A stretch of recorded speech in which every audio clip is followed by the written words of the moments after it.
नमस्कार। वक्त हो गया है क्राइम रिपोर्ट का और मैं हूं आपके साथ अभिषेक तिवारी। लेकर आया हूं अपराध जगत की ऐसी रिपोर्ट को जिसको देखकर आपके रोंगटे खड़े हो जाएंगे, आप खौफ के शिकार हो जाएंगे। क्राइम रिपोर्ट में देखते हैं अपराध की दुनिया के खतरनाक अपराधियों के वारदातों को एक साथ।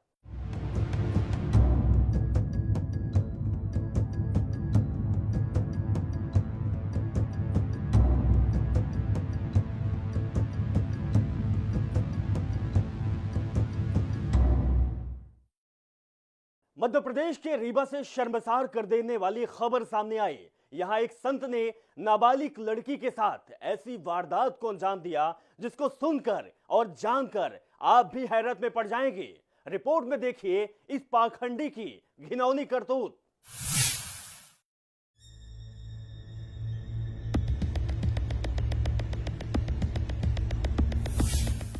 रीवा में साधु बना शैतान। लड़कियों की इज्जत से खेलने वाला एक और कथित बाबा का काला कारनामा। रीवा के सर्किट हाउस में बाबा सीताराम दास पर नाबालिग से दुष्कर्म का आरोप। दुष्कर्म के पहले बाबा और उसके सहयोगी ने पी शराब, लड़की को भी पिलाई गई शराब। सतना से लड़की को बहला फुसला कर लाए थे चेले, बाबा का एक चेला गिरफ्तार। बड़े नेता, उद्योगपतियों और बिल्डर से है बाबा के संबंध। रेप के आरोपी बाबा सीताराम की हुई गिरफ्तारी। मध्य प्रदेश के रीवा जिले के सर्किट हाउस में इंसानियत को शर्मसार कर देने वाला मामला सामने आया है।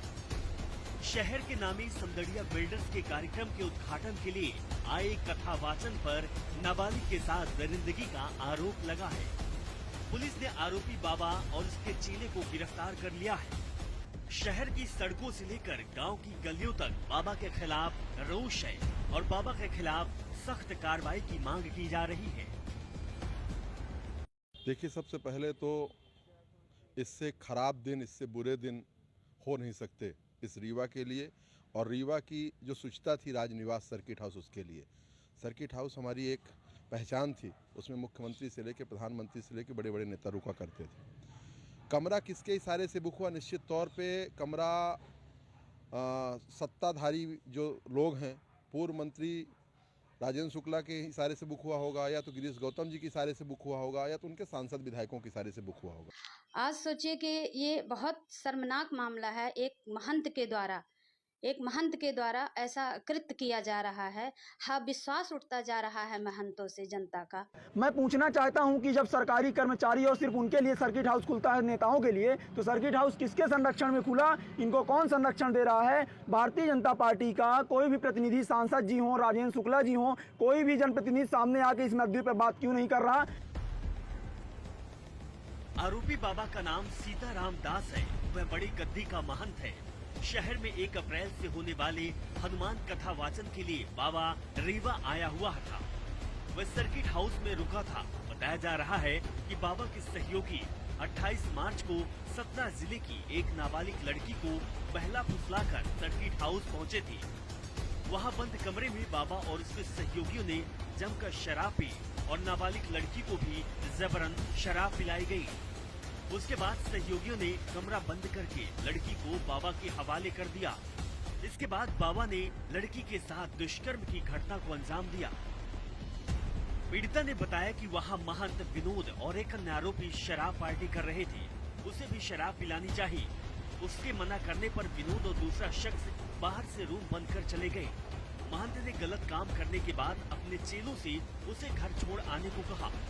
दरिंदगी को अंजाम देने के बाद बाबा के सहयोगी नाबालिग को छोड़ने ले जा रहे थे। रास्ते में लड़की को अपना कोई परिचित दिखा तो वह कार से कूद गई। इसके बाद वह परिजनों के साथ पुलिस के पास पहुंची और अपनी आपबीती बताई। इस बीच उसे घर छोड़ने जा रहे बाबा के सहयोगी वहां से फरार हो गए। एक बच्ची है जो 18 साल से कम उम्र की है। उसको कल एक विनोद पांडे नाम का पुराना अपराधी भी है, आरोपी भी रहा है, उसके द्वारा उसको फ़ोन करके बताया गया कि तुम आ जाओ, तुम्हारा काम हो जाएगा। उस बच्ची का कुछ काम था। उसके बाद बच्ची जब पहुंचती है तो वो बोलता कि सैनिक स्कूल आ जाओ, आप सैनिक स्कूल तिराहे के पास आ जाओ। उसके साथ में उस सर्किट हाउस के रूम में एक व्यक्ति के द्वारा उसके साथ रेप किया गया और बाकी लोगों के द्वारा उसके साथ सहयोग किया गया। उन सभी के विरुद्ध प्रकरण पंजीबद्ध कर लिया गया है, जिसमें एक आरोपी को पुलिस के द्वारा गिरफ्तार कर लिया गया है। बाकी आरोपियों के बारे में पुलिस पर पतासाजी कर रही है। शीघ्र उनके विरुद्ध भी कार्रवाई की जाएगी। नाबालिग की शिकायत पर बाबा सहित कई आरोपियों पर पास्को एक्ट और अन्य धाराओं के तहत मामला दर्ज कर लिया गया। वहीं रीवा गए सीएम शिवराज सिंह चौहान ने कहा कि अपराधियों को जमींदोज कर दिया जाएगा और इस तरीके की घटना करने वाले दरिंदों को बख्शा नहीं जाएगा। एक बात साफ सुन लें, बेटी के साथ अगर किसी ने दुराचार किया तो किसी भी कीमत पर नहीं छोड़ा जाएगा, पूरी तरह से कुचल दिया जाएगा। जो गुंडे हैं, जो बदमाश हैं, जिनने ऐसी हरकत की है, मैं कहना चाहता हूं, कहां है कलेक्टर और एसपी, कहां है आईजी? ये बुलडोजर कब काम आएंगे? करो इनको जमींदोज, पूरी तरह से तोड़ दो ऐसे गुंडों और बदमाशों को जो बहन और बेटी की तरफ गलत नजर उठा के देखते हैं। भारतीय जनता पार्टी की सरकार है ये। मैं किसी भी गुंडे को बर्दाश्त नहीं करूंगा। बेटियों की तरफ गलत नजर उठाने वाले जमींदोज कर दिए जाएंगे। आरोपी सीताराम दास की गिरफ्तारी हो चुकी है। बाबा पिछले कुछ महीने से रीवा में लगातार सक्रिय रहा है। हाल के दिनों में जिले के आला अधिकारी और राजनेताओं सहित कई बिल्डरों से उसके मेल मिलाप की खबरें सुर्खियों में रही है। इसकी तस्वीरें भी सोशल मीडिया के माध्यम से सामने आई है। जानकारी के मुताबिक सीताराम दास जब भी रीवा आता था, उससे मिलने के लिए इन लोगों की लाइन लगी रहती थी। इस बार भी हुए एक बिल्डर के बुलावे पर रीवा आया हुआ था। समगढ़िया बिल्डर्स के जिस कार्यक्रम के लिए बाबा आया था, उसके लिए बाकायदा आमंत्रण पत्र छपवाए गए थे। शहर में जगह जगह बैनर, पोस्टर और होर्डिंग लगी हुई है, लेकिन बाबा ने ऐसी करतूत कर दी जिसके कारण साधु संतों का नाम बदनाम हो रहा है। और जिस तरह से साधु संतों की करतूतें सामने आ रही हैं, तो सवाल उठता है कि धर्म की आड़ में कब तक ये दरिंदगी करते रहेंगे और लोग इन्हें भगवान की तरह पूजते रहेंगे। Bureau report, INS 24/7।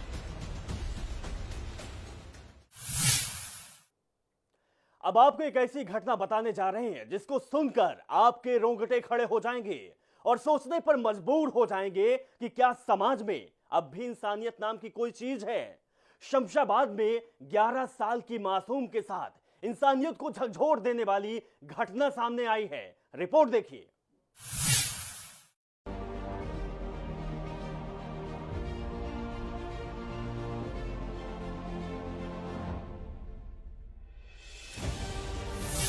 इंसानियत को शर्मसार करने वाली घटना को सुनकर आपके रोंगटे खड़े हो जाएंगे। दरिंदे ने रूह कपाने वाली घटना को दिया अंजाम। हवस की भूख ने इंसान को बनाया दरिंदा। दरिंदे ने 11 साल की मासूम को बनाया हवस का शिकार। 35 साल के व्यक्ति की नीच मानसिकता। दोस्ती का रिश्ता हुआ शर्मसार। हवस की भूख को शांत करने के लिए एक इंसान दरिंदगी की सारी हदों को पार कर दिया और 11 साल की नाबालिग को ही हवस का शिकार बना दिया। मामला शमशाबाद के वार्ड नंबर 9 से सामने आया। बुधवार को एक 35 साल के व्यक्ति द्वारा अपने ही दोस्त की नाबालिग बेटी को स्कूल जाते समय बहला फुसलाकर सुनसान जगह ले जाकर दुष्कर्म की घटना को अंजाम दिया है। तो मैंने लड़की को 10:30 बजे स्कूल भेज दिया था साहब। अब वहाँ से ये जाने बंटी चौबे है साहब, कमाल कहाँ ले गया साहब, मुझे नहीं है जानकारी। और मैं तो दुकान पे बैठा था, कुछ लोगों ने बताया मुझे ऐसी ऐसी दास्तान हुई है। तो जब मैं थाने आया साहब, कंप्लेंट डाल रही हूँ। क्या हुआ, क्या घटना क्या हुई है? घटना ये छेड़छाड़ हुई है, क्या जाने, लड़की है छोटी सी। अब वो आउट में ले गया, क्या करा क्या नहीं करा कुदरत जाने था। क्या चाहते हो? कानूनी कार्रवाई करूँगा साहब मैं। ऐसे कमाल कब से क्या करना चाह रहा है, उसके कब से इरादे गड़बड़ है। दोस्ती के नाते घात कर रहा है, क्या इरादा लड़की है? की कितनी उम्र है? लड़की की वही 5, 6, 8, 10 साल में उम्र है, ज़्यादा उम्र नहीं है उसकी, 7, 8 साल वो है। घटना की जानकारी रहवासियों को लगी तो रहवासियों द्वारा मौके पर पहुंचकर आरोपी को रंगे हाथ आपत्तिजनक हालत में पकड़कर आरोपी को मारते पीटते हुए पुलिस के हवाले कर दिया। पीड़ित के पिता की रिपोर्ट पर आरोपी पर धारा 376 पॉस्को एक्ट तहत मामला पंजीबद्ध कर आरोपी को गिरफ्तार कर न्यायालय में पेश किया गया है। मुख्यमंत्री के निर्देश पर अपराधियों पर कड़ी कार्रवाई के तहत अपराधियों के मकान और संपत्ति को जमींदोज किया जा रहा है। उसी के तहत आज आरोपी के घर पर बुलडोजर चलाकर तोड़ दिया गया। दिनांक 28 मार्च को शमशाबाद थाना अंतर्गत एक नाबालिग बच्ची के साथ दशकत किया गया, जिसमें पुलिस द्वारा तत्काल आरोपी को गिरफ्तार किया गया। आज पुलिस एवं प्रशासन द्वारा उक्त आरोपी के मकान को ध्वस्त किया गया। पुलिस की गुंडा विरोधी अभियान लगातार जारी रहेगा।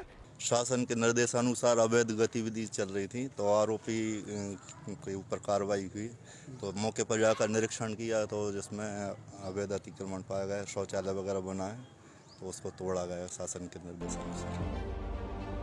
लेकिन इस घटना ने लोगों को सोचने पर मजबूर कर दिया कि आखिर इंसानियत अब कहाँ है। दोस्ती के रिश्ते को ऐसे बदनाम किया गया कि अब दोस्त शायद अपने दोस्त पर भी भरोसा न कर पाए।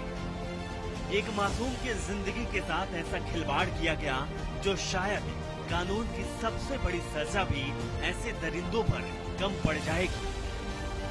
Bureau report INS 24/7।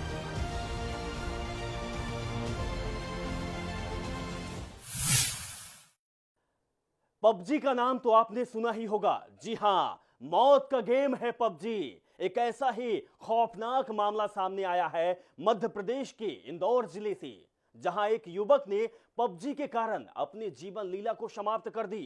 ऐसा टास्क जिसमें वो खुद नग्न होकर फांसी के फंदे में झूल गया। रिपोर्ट देखिए।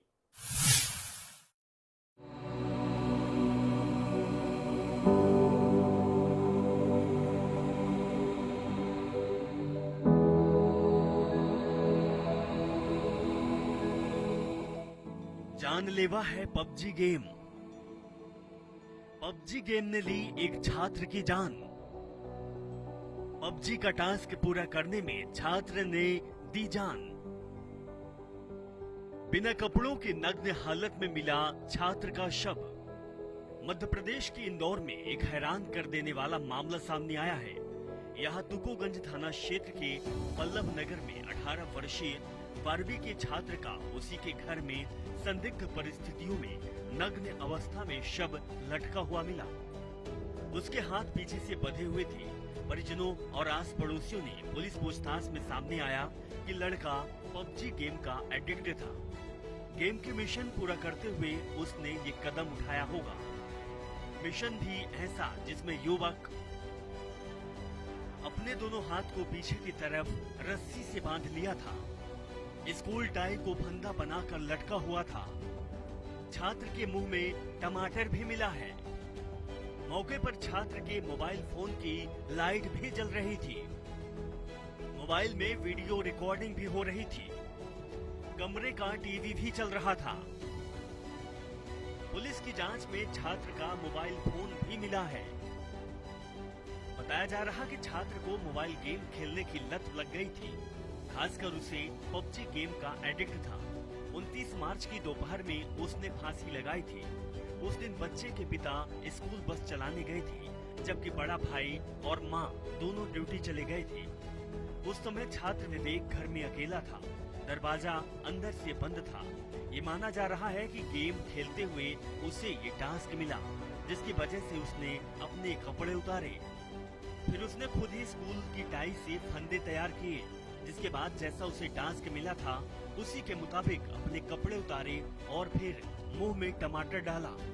इस दौरान फोन की फ्लैश लाइट जलाकर वीडियो रिकॉर्डिंग पर भी लगाया गया था और रस्सी से हाथों को पीछे की तरफ बांधकर फंदे पर लटका गया था, जिससे उसकी मौत हो गई। दोपहर बाद घर पर भाई लौटा तो किसी तरह दरवाजा तोड़कर अंदर दाखिल हुआ। तो इसका पता चला। परिजनों ने जब उसे इस हालत में देखा तो तुरंत फंदे से उतारकर अस्पताल में भर्ती कराया, जहां डॉक्टरों ने मृत घोषित कर दिया।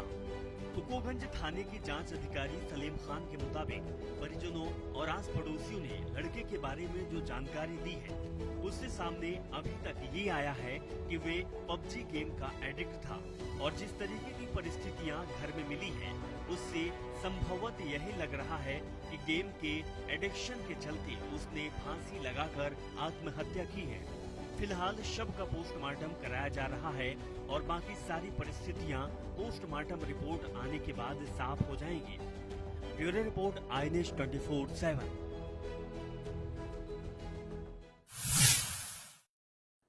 सोशल मीडिया के जमाने में हर कोई एक्टिव रहता है। हर व्यक्ति रोज घंटों समय सोशल मीडिया और फेसबुक पर बिताता है। अजनबियों को दोस्त बनाते हैं। फेसबुक पर किसी अजनबी लड़की से दोस्ती करना कितना भारी पड़ सकता है, जानिए इस खौफनाक घटना को जानकर।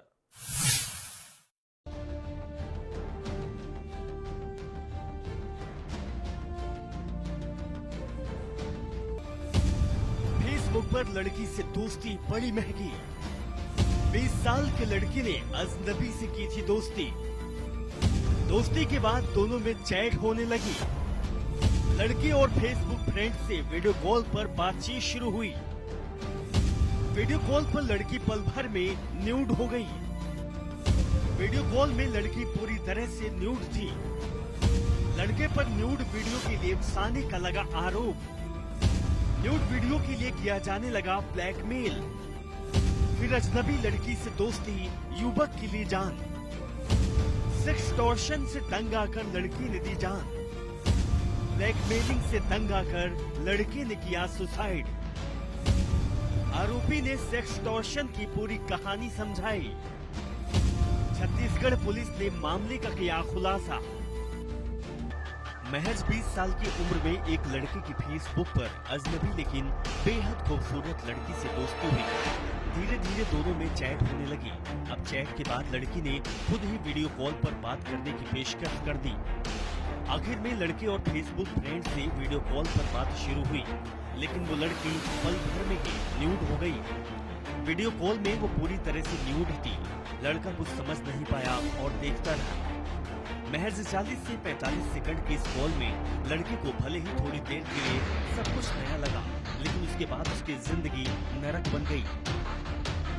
उसे लड़की को ऑनलाइन रेप और न्यूड वीडियो के लिए उकसाने का आरोप लगाकर ब्लैकमेल किया जाने लगा। उससे कई हजार रुपए भी वसूल किए गए, लेकिन ब्लैकमेलिंग का सिलसिला खत्म नहीं हुआ। अब लड़के के रिश्तेदार और माता पिता को भी अश्लील वीडियो भेजने की धमकी दी जाने लगी। आखिरकार इससे तंग आकर उस लड़के ने अक्टूबर 2021 आत्महत्या की। परिवार के लोग ये समझ नहीं पाए कि आखिर हमारे बेटे ने सुसाइड क्यों किया। इतनी कम उम्र में उसे जान देने की जरूरत क्या थी? आखिर क्या वजह थी? किसी से प्रेम तो नहीं था? इन्हीं सब उलझनों में उलझे परिवार की पुलिस को सूचना दी। मौके पर दुर्ग जिले की मोरी थाने की पुलिस ने पड़ताल शुरू की। जांच के दौरान पुलिस के सामने चौंकाने वाली बात सामने आई। पुलिस ने जब लड़के का मोबाइल चेक किया तो उसकी चैट में एक लड़की से बातचीत हो रही थी। उसमें वही न्यूड वीडियो और पैसों की मांग थी। फिर पुलिस ने उस चैट की डिटेल निकाली तो पता चला कि फेसबुक के जरिए दोस्ती कर लड़की से संपर्क में आया था। इसके बाद पुलिस ने जब उस नंबर को ट्रेस किया तो सब फर्जी निकली, लेकिन उसकी लोकेशन हरियाणा के मेवात में निकली। अब पुलिस समझ गई कि सेक्स टॉर्शन वाला गेम है, जिसमें लड़के खुद ही लड़की बनकर किसी को टारगेट करते हैं और फिर ब्लैकमेल किया करते हैं। इस घटना के मुख्य आरोपी 30 वर्षीय वकील अहमद को छत्तीसगढ़ पुलिस ने गिरफ्तार कर लिया है, लेकिन इसे पकड़ना इतना आसान नहीं था। पुलिस ने बताया कि जब उसकी तलाश में पुलिस की टीम मेवात पहुंची तो वहां पर दो गुटों में काफी लड़ाई और खून खराबा चल रहा था। वहां काफी संख्या में ऑनलाइन क्राइम करने वाला पूरा रैकेट भी था। ऐसे में पुलिस की भनक लगते ही हमला होने का खतरा था। इसीलिए पुलिस की टीम को वहां पर 3 दिनों तक खेतीहर मजदूर बनकर रहना पड़ा, जिसके बाद खेती करते हुए किसी तरह वकील अहमद को पकड़ने में सफलता मिली। पुलिस की पूछताछ में आरोपी वकील अहमद ने बताया कि वो 2 सालों से फेसबुक पर लड़कियों के नाम से फर्जी आईडी बनाता है। इसके बाद उसमें किसी भी खूबसूरत लड़की की फोटो गूगल से निकालकर अपलोड कर देता है, जिसे देखकर कोई लड़का आसानी से उसकी फ्रेंड रिक्वेस्ट को स्वीकार कर ले।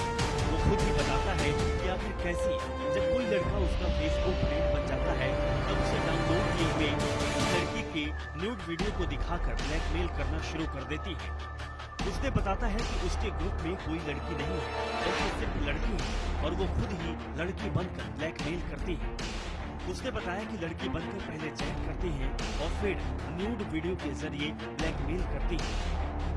इसके बाद उस वीडियो को व्हाट्सएप और फेसबुक पर वायरल करने की धमकी देकर पैसे मांगती है। जो एक बार पैसे दे दिया उससे कई बार मांग लेती है। Bureau report INS 24/7। संस्कार धानी जबलपुर में हुस्न का कारोबार चल रहा है। यहाँ एक युवती और उसके गिरोह के सदस्यों ने बड़े व्यापारियों और उनके बेटों को अपनी सुंदरता के जाल में फंसाने का कारोबार चल रहा है। अश्लील वीडियो बनाने के बाद ब्लैकमेल कर लाखों की संपत्तियों की डिमांड की जाती है। जानिए आखिर ये गिरोह किस तरीके से घटना को अंजाम देता है, किस तरीके से ये सक्रिय रहता है।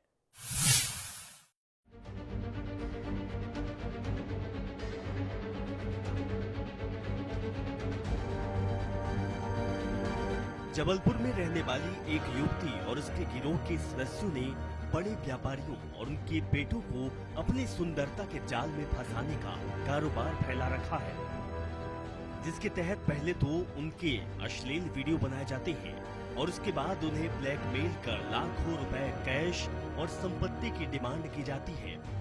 डिमांड पूरी न होने पर युवती और उसके गिरोह के लोग पुलिस थाने में रेप की शिकायत दर्ज करा देती है। युवती और उसका गैंग हनी ट्रैप का ये खेल जबलपुर से लेकर उत्तर प्रदेश के कानपुर और डिंडोरी जिले तक चला रहे हैं, जिसमें अभी तक 1 दर्जन से ज्यादा लोगों को फंसाया जा चुका है और न जाने कितने ऐसे लोग हैं जो कि मोटी रकम देकर अपना पीछा छुड़ा चुके हैं। दरअसल जबलपुर के घमापुर थाना क्षेत्र में रहने वाली एक युवती ने अपने खूबसूरती का नाजायज फायदा उठाना शुरू कर दिया है। साल 2016 में सबसे पहले उसने क्षेत्र के ही बड़े कारोबारी के बेटे को अपने प्रेम जाल में फंसाया, उससे शारीरिक संबंध बनाए और उसके अश्लील वीडियो बनाकर उसे रेप के मामले में फंसाने की धमकी देकर उससे लाखों रुपए वसूल लिए। इसके बाद भी जब मन नहीं भरा तो थाने में उसके खिलाफ रेप की रिपोर्ट दर्ज कराकर उसे जेल भिजवा दिया। इसके बाद युवती की गैंग में और सदस्य जुड़ते चले गए, जिसमें कारोबारियों से लेकर रसूखदार तक शामिल हो गए और इन सब ने मिलकर न केवल जबलपुर के बल्कि उत्तर प्रदेश के कानपुर और डिंडोरी जिले के बड़े उद्योगपतियों को इसी तरह के प्रेम जाल में फंसाकर उन्हें ब्लैकमेल करना शुरू कर दिया। इनमें से कई बड़े उद्योगपतियों ने अपनी इज्जत बचाने के लिए इस गिरोह को लाखों रुपए नकद, प्लॉट्स और फ्लैट देकर अपना पीछा छुड़वा लिया। जबलपुर के घमापुर, गोरखपुर, तिलवारा और महिला थाना में इस तरह की कई शिकायतें इस युवती की गैंग के द्वारा दर्ज कराई गई है। इस पूरे मामले में उस वक्त तूल पकड़ा जब गोरखपुर थाने में इस युवती ने शहर के एक बड़े उद्योगपति के बेटे के खिलाफ दुष्कर्म का मामला दर्ज कराया। इस पर पीड़ित युवक परिवार ने SP सिद्धार्थ बहुगुणा को एक ज्ञापन सौंपा। उन्हें युवती और उसके गिरोह के द्वारा किए गए कारनामे के सबूतों के साथ जानकारी उपलब्ध कराई। SP सिद्धार्थ बहुगुणा ने मामले को गंभीरता से देखते हुए इस पूरे मामले की जांच के लिए एक विशेष टीम का गठन किया। महिला थाना प्रभारी की अगुवाई में टीम पूरे मामले की जांच कर रही है। जांच रिपोर्ट आने के बाद अगली कार्यवाही की जाएगी। माना जा रहा कि जांच में और भी कई गंभीर खुलासे होंगे। फिलहाल जो हनी ट्रैप गैंग है वे इस वक्त अंडरग्राउंड हो गई है, जिनकी पुलिस तलाश में जुटी हुई है। दिनांक 22 और 23 की रात्रि को एक महिला थाने आती है और उन्होंने शिकायत किया कि मेरे खिलाफ आदर्श नगर रामपुर निवासी 28 वर्षीय मोहित डुडेजा ने उनके साथ शादी का झांसा दे करके गलत काम किया है। और फलते हमने उस मामले में हमने मामला पंजीबद्ध कर लिया है और आगे उसमें जांच कर रहे हैं और वैधानिक कार्रवाई कर रहे हैं। ऐसी जानकारी मिली है कि अन्य थानों में भी मामले पंजीबद्ध हैं, जिसको कि हम अपनी केस डायरी में शामिल करेंगे। हनी ट्रैप के खेल की शुरुआत होती है 2016 में। विकास राम ख्यानी नाम के व्यवसायी को इस युवती ने अपने हुस्न के जाल में फंसाया और फिर रेप का प्रकरण दर्ज करा दिया। युवक को मजबूरी में उससे शादी करनी पड़ी। उसकी सारी संपत्ति हड़पने के बाद युवती ने डिंडोरी में दोबारा रेप का प्रकरण दर्ज करा दिया था। युवती का दूसरा शिकार बना कानपुर का चर्चित व्यवसायी अर्जित सलूजा। सोशल मीडिया के माध्यम से दोस्ती करके उसने अर्चित को फंसाया और फिर 40 लाख रुपए की मांग की। पैसे नहीं मिले तो उसने अपने गैंग के साथ मिलकर महिला थाने में रेप का प्रकरण दर्ज करा दिया। पीड़ित अर्जित ने युवती और उसकी गैंग के खिलाफ कानपुर की कोर्ट में केस दर्ज कराया है। युवती का तीसरा शिकार बना विकास समतानी। युवती ने 2021 में रेप का केस दर्ज कराया। विकास समतानी से भी 20 लाख रुपए की मांग की गई थी। रुपए नहीं मिले तो उसे भी रेप के केस में फंसा दिया गया। जबलपुर के आदर्श नगर निवासी बेकरी कारोबारी मोहित से दोस्ती कर युवती ने संबंध बनाए। इसके बाद ब्लैकमेल करते हुए 15 लाख रुपए मांगे। रुपए न मिलने पर उसने गोरखपुर थाने में रेप का केस दर्ज करा दिया। इसके अलावा 1 दर्जन ऐसे मामले हैं जिसमें युवती के प्रेम जाल में फंसे बड़े कारोबारियों ने युवती और उसके गैंग के सदस्यों को लाखों रुपए देकर मामले को शांत कराया गया।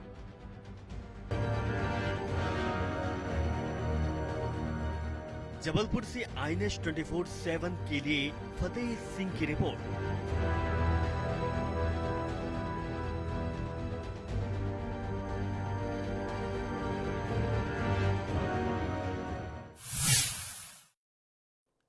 आपको डरने की जरूरत नहीं है, आपको भयभीत होने की आवश्यकता नहीं है। क्राइम रिपोर्ट दिखाने का मकसद आपको डराना बिल्कुल भी नहीं है, बल्कि आपको आगाह करने का है, जिससे आप ऐसी वारदातों से बच सके। मकसद है आपको आगाह करने का, जिससे आप अपना और अपनों को सुरक्षित रख सके। नमस्कार।